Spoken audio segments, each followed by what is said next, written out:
Hi guys, today we are going to be creating some Valentine's cards inspired by artist Peter Max. Peter Max is a contemporary artist who was very famous in the 60s and 70s for creating really bright, fun, colorful artwork. So I'm going to show you a few examples of his art and show you how we're going to apply some inspiration from him to our Valentine's cards that we're going to make today. So grab yourself a piece of paper and some coloring supplies and join me back here and we'll get started.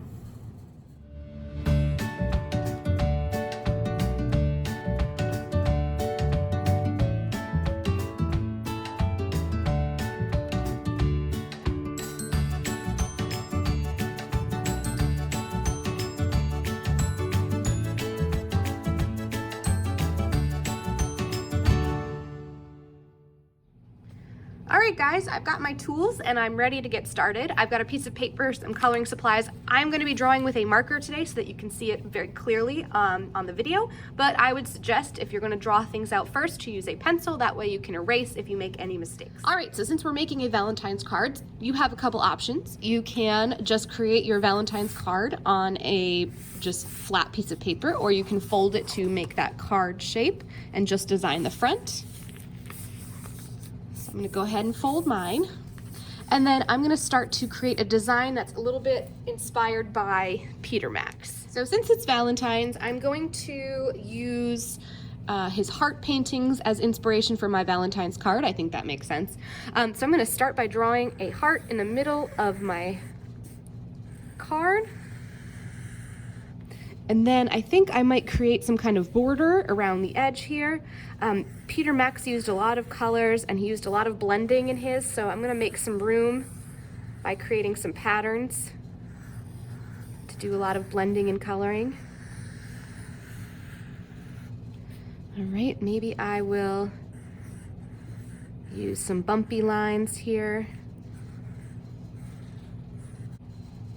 All right, so you can keep your Valentine design very basic like mine is. You can add more details if you'd like, but I'd love to get into showing you some blending techniques with crayons. And so I'm gonna leave mine pretty basic like this, but feel free to make yours more detailed for your Valentine card. All right, so one of the keys to successfully blending colors is to choose the right color scheme. So a color scheme is a group of colors that you have chosen. I like to use analogous colors when I am blending colors together because we know that those colors will blend nicely because they are all next to each other on the color wheel. I'm going to put up an image of a color wheel here right now.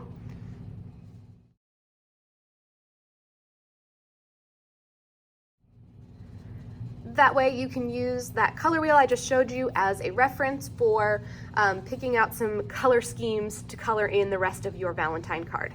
So I'm going to start by coloring in the heart with a warm color scheme. The warm colors, yellow, orange, and red, are all analogous. They're right along next to each other on the color wheel. So I'm going to find yellow, I'll pull out a couple of my oranges, my red, and then I'm going to kind of scoot the rest of my crayons away here. Okay. All right, so I'm gonna start with the lightest color first, and what I'm gonna do with my heart here is I'm gonna start just coloring in sort of a rough section. So I'm not being super careful with how I'm coloring. I'm just trying to stay inside of my heart, but I'm not worrying about getting close to the lines just yet. All right, and I think I'll just do this top corner in yellow. All right, then I'm gonna grab the next color sort of in order on the color wheel. So that would be my yellow-orange because it is a combination of yellow and orange and it's a good transition. So I'm gonna color around the edges, kind of around my yellow here where I want this transition from yellow to orange to be. And then I'm gonna slowly and lightly start coloring a little bit over the top of the yellow. I'm gonna do some overlapping so that it begins to look like the yellow just fades into orange. Now, one way to make this a little more convincing is to do a little bit of cross-hatching. So cross-hatching is when you do crisscrossing crayon strokes when you're coloring. So I went this way before, so I'm gonna come back the opposite way and maybe go a little outside of where I colored before. And that helps to blend in some of those transitions between one color to the next. So I'm gonna do the same thing with my yellow. I'm gonna overlap that border between yellow, orange, and yellow. do a little cross hatching where I'm going back and forth and then switching the direction of my crayon. All right, that looks good so far. So now I'm gonna transition from the yellow orange to my darker orange. I'm gonna do the same steps. I'm gonna color in sort of roughly the area that I want first.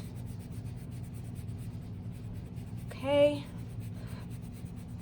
And then when I go back over this overlapping area, I'm gonna do some cross hatching where I go from, maybe I'll go horizontally and then vertically.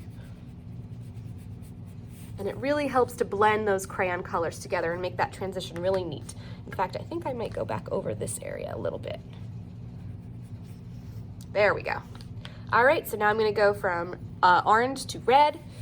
I'm gonna color in the area that I want red to be, bumping right up against that dark orange that I colored before.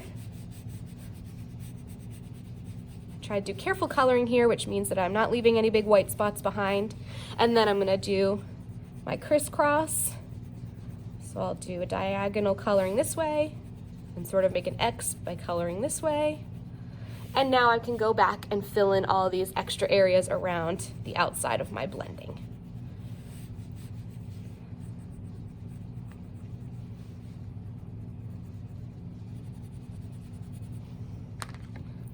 Back to my dark orange to fill in here. Get my yellow orange over here.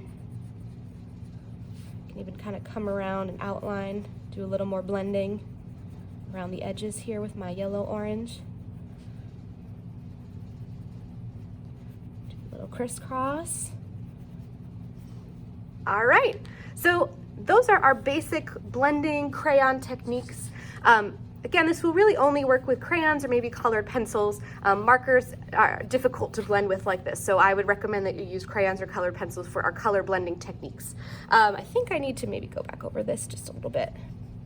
Okay, so I'm gonna stop here because I wanna get you guys to have plenty of time to work on your Valentines. I know that we have a slightly shorter art class than we normally do. So we're gonna color in all of our Peter Max inspired Valentines, and I'd love for you to show me some color blending techniques that you've tried. It's okay if your whole Valentine is not colored with the blending techniques, but I'd love to see that you tried it. So let me show you a finished Valentine card that I made. I did do some blending in the background. I didn't do any here, so there's an example of where it's okay not to do the blending, but I have 2 places where I did it on my card, so it's very easy to see that I've tried it. All right, guys, so I'm gonna leave it there. Feel free to use the rest of our art time to finish creating your Valentine's cards inspired by Peter Max. Please use one of the options listed on Canvas to turn in your art project. You can either submit a photo here right on Canvas by clicking Submit Assignment. You can take a photo and have mom or dad send me a picture using Class Dojo if Mrs. A is connected to your class. And then finally, you could just bring it into school and show me next time we have art. So I hope you had fun making your Peter Max Valentines, and I hope you have a great rest of your day. Bye, guys.